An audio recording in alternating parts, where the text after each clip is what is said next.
I'll try to answer fast. 6, 7, 8 questions. Okay. But you know what? Answer how you want to answer. If we have time, great. If not, Okay. okay.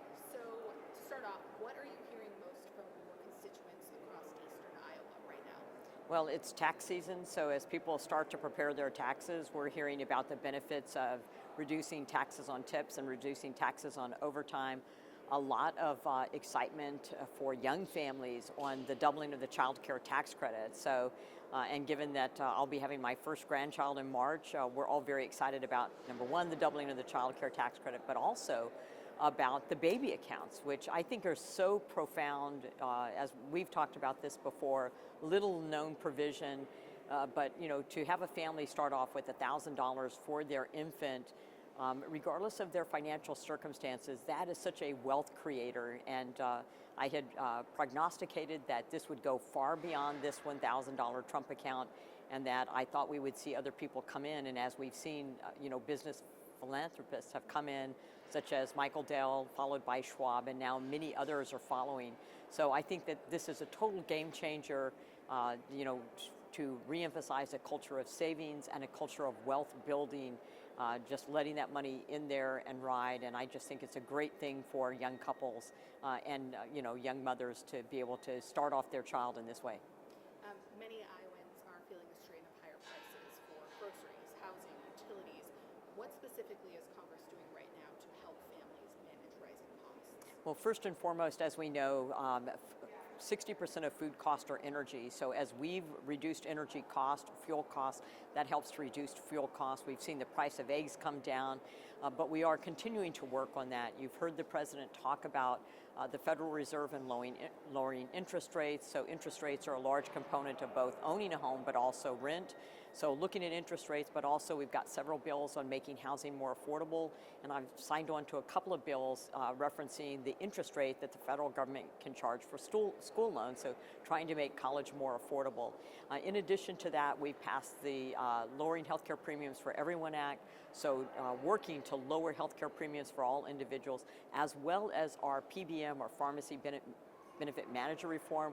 We've got additional reforms to the PBM, so working very hard to lower prescription drug prices. So we're going to continue working on all of those veins, whether it's food, housing, childcare, groceries, gasoline, and then you know, American energy dominance and independence, helping to lower electricity costs as demand has been skyrocketing. So Iowa farmers and rural employees say labor shortages are becoming a serious challenge for them. How are you balancing workforce needs with immigration enforcement? So, you know, there's broad support for deporting criminal illegal aliens, but we're also working as members of Congress on, you know, common sense immigration reform, not amnesty, but immigration reform to help meet our job needs. So we're going to continue to work on those things. I've long been a supporter of, you know, the Afghan Adjustment Act, or helping our Afghan interpreters come over here. We have Ukrainian refugees in Iowa that we're working to get their work visas. So we're continuing to work on those issues, but members of Congress have been talking with the administration now that the border is closed, which people wanted closed, and you know, we're working on deporting the violent criminal illegal immigrants, that we can start working on the broader picture of immigration reform. So in light of the fatal shooting of ICU nurse Alex Preddy in Minnesota, what is your view on how immigration enforcement should be conducted, and do you believe there needs to be additional oversight or accountability at the federal level? Well, certainly there is oversight and accountability both within Congress and within the administration. As you know, some changes were made by the president, and I support those changes on moving Bonvivo, but then putting Tim Homan in.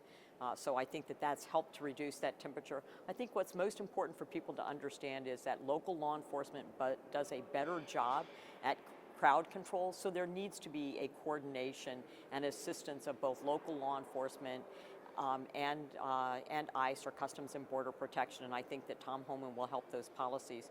In the funding that we did in the Working Families Tax Cut, or the reconciliation bill, we actually put in funds for body cameras. So most of us are supportive of body cameras. Studies have shown it actually supports law enforcement's position over the alternative position. So it's a win-win for individuals. But I think peaceful protests are fine, but what we have seen in Minneapolis goes beyond peaceful protests. I would just like to remind people that interfering with law enforcement at any level can be a felony. So, we support people's rights to peacefully protest and their right to free speech, but they need to be a distance. They need not to engage with law enforcement or try to obstruct law enforcement.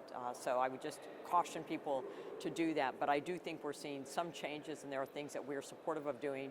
And then, as you mentioned, oversight. Within the committee structure, we have oversight committees. So bringing people in, having testimony, having both sides of the aisle be able to ask questions and get responses that are publicly available, I think is an important part of oversight.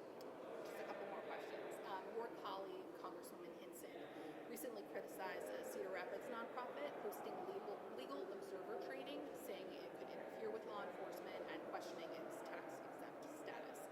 Do you agree? And where should the line be drawn between lawful protest, nonprofit activity, and support for law enforcement? Well, I don't think people need to have training to go out and peacefully protest and to make a sign giving their viewpoint.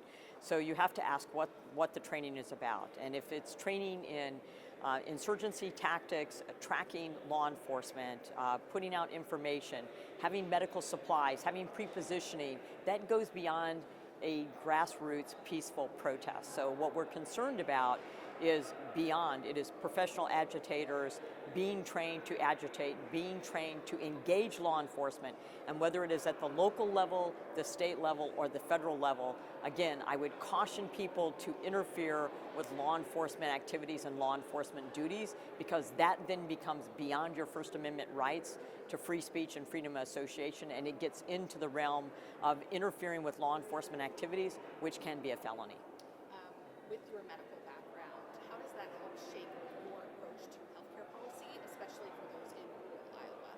I think you have this position of advocating for the patients and then understanding the system. So I can easily say that it has shifted from the doctor-patient relationship in making decisions to large insurance companies and other bureaucrats that make decisions for you. We certainly saw that in COVID, where the doctor and patient weren't allowed to decide whether or not a person should receive a vaccine, or if you'd had the disease and had immunity, being forced to have a vaccine. So it went beyond what your doctor was prescribing and discussing with you for care for you and your family, and it went to bureaucrats making those decisions for you. So you take with you the aspect of a patient, and having been a patient and having been burned with a long hospitalization, you take that aspect and voice of the patient, but also the aspect of the system and the provider. So you want to make sure people have access to care, people have access to qualified providers which can give high quality care, and then you also look at the entire system as a member of Congress to say,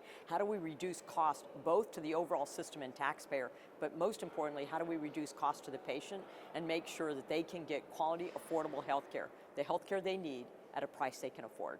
And lastly, people around the country are, of course, frustrated with some of the gridlock that happens here in Washington. How do you work across party lines to deliver results for Eastern Iowa? I'm going to say something very simple, and it's the thing that's guided me throughout all my life and guided me when I was in the state Senate and now in Congress, and that is treat other people how you wish to be treated.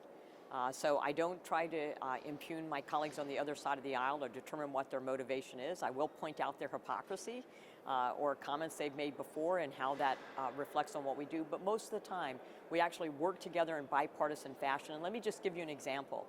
3 of my bills just got passed in the appropriations bill. So accelerating kids' access to care, which is rapid approval for children on Medicaid if they need to get care in another state, or if they're moving into our state to get care at our great university institutions. The multi-cancer early detection, MCED, that bill, blood tests that can detect cancers at an earlier rate, it will absolutely change lives and is a game changer. And then our bill on the reauthorizing Lorna Breen on mental health and mental health of healthcare workers. Those are important bills. They would have easily passed on suspension. They're bipartisan bills. So we continue to work together on bipartisan legislation. We're doing that on some of the energy bills now that we're working upon. We're continuing to do that on healthcare bills, and we'll continue to work to reach common ground, because we know to get things passed and get things signed into law, if you're a workhorse, not a show horse, you want to execute. and I'm a problem solver. It's why I came into Congress, what I continue to do. You have to have 60 votes in the Senate. So we want to do things that we can have compromise on both sides of the aisle, both giving a little bit for the greater good of Iowans and the American people. Thank you so much. Thank you. When is your grandchild